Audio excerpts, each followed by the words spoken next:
Hi! Welcome to my channel. ఈరోజు నా ఛానల్‌లో నా స్టైల్‌లో మష్రూమ్ మసాలా కర్రీ ఎలా చేయాలో చూపిస్తాను. ఫస్ట్‌గా 3 ఉల్లిపాయలని, 3 టమాటోలని మంచిగా కట్ చేసి పెట్టుకోండి. తర్వాత ఒక ప్యాన్ తీసుకొని అందులో కొద్దిగా ఆయిల్ వేసి, ఆ ఆయిల్ హీట్ అయ్యాక అందులో ముందుగానే కట్ చేసి పెట్టుకున్న ఆనియన్స్‌ని వేసుకోండి.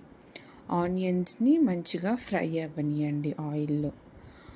ఆనియన్స్ సగం ఫ్రై అయ్యాక అప్పుడు కట్ చేసి పెట్టుకున్న టమాటోలు, అలాగే కొన్ని జీడిపప్పులు అందులో వేయండి. ఇవన్నీ పచ్చివాసనంతా పోయేంత వరకు ఆయిల్లో మంచిగా ఫ్రై చేసుకోండి. ఇదే మన మష్రూమ్ కర్రీకి గ్రేవీ అన్నమాట.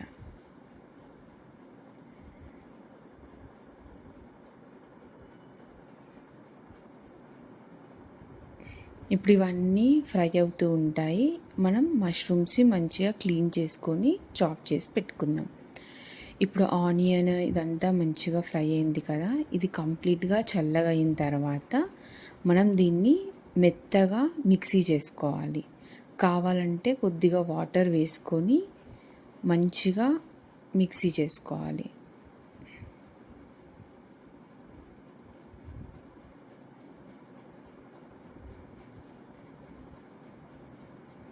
ఇప్పుడు అదే ప్యాన్లో మళ్ళీ కొద్దిగా ఆయిల్ వేసుకొని అందులో హోల్ గరం మసాలా వేసుకోవాలి. అంటే దాల్చిన చెక్క, లవంగాలు, ఇలాచీ, సాజీరా, జీలకర్ర, బిర్యానీ ఆకు ఇవన్నీ వేసుకోవాలి. అవన్నీ వేసుకొని అవన్నీ కొద్దిగా ఫ్రై అయ్యాక ఇప్పుడు అందులో మనం కొద్దిగా అల్లం వెల్లుల్లి పేస్ట్ వేయాలి. అల్లం వెల్లుల్లి పేస్ట్ కూడా పచ్చివాసన అంతా పోయేంత వరకు ఫ్రై చేసుకొని ఇప్పుడు అందులో మనం ముందుగానే మిక్సీ చేసి పెట్టుకున్న ఆ మసాలా టమాటో ఆనియన్ పేస్ట్ ఉంటుంది కదా, ఆ పేస్ట్ని అందులో వేసుకొని అది కూడా ఆయిల్లో మంచిగా ఫ్రై చేసుకోవాలి.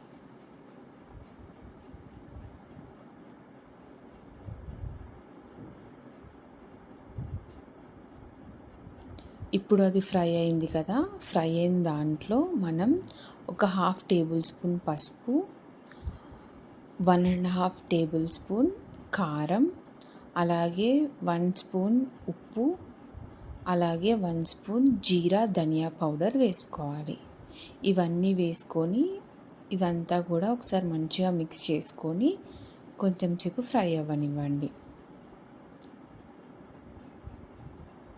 ఇప్పుడు మనం ముందుగానే కట్ చేసి పెట్టుకున్న మష్రూమ్స్ని అందులో వేసుకొని ఆ పేస్ట్ అంతా మష్రూమ్స్కి పట్టేలా కలుపుకొని ఉడికించుకోండి. మష్రూమ్స్లో వాటర్ కంటెంట్ ఎక్కువగా ఉంటుంది కాబట్టి అందులో నుంచే వాటర్ వస్తాయి.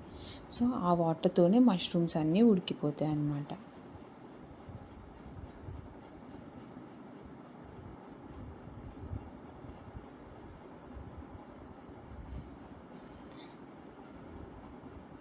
మష్రూమ్స్లో నుంచి వాటర్ వచ్చాయి చూడండి. ఇప్పుడు మధ్య మధ్యలో కలుపుకుంటూ మంచిగా ఉడికించుకోండి.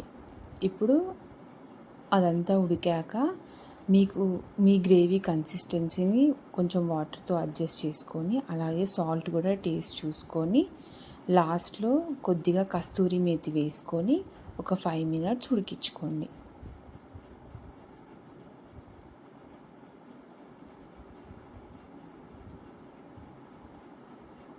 అంతే, మన మష్రూమ్ మసాలా రెడీ అవుతుంది.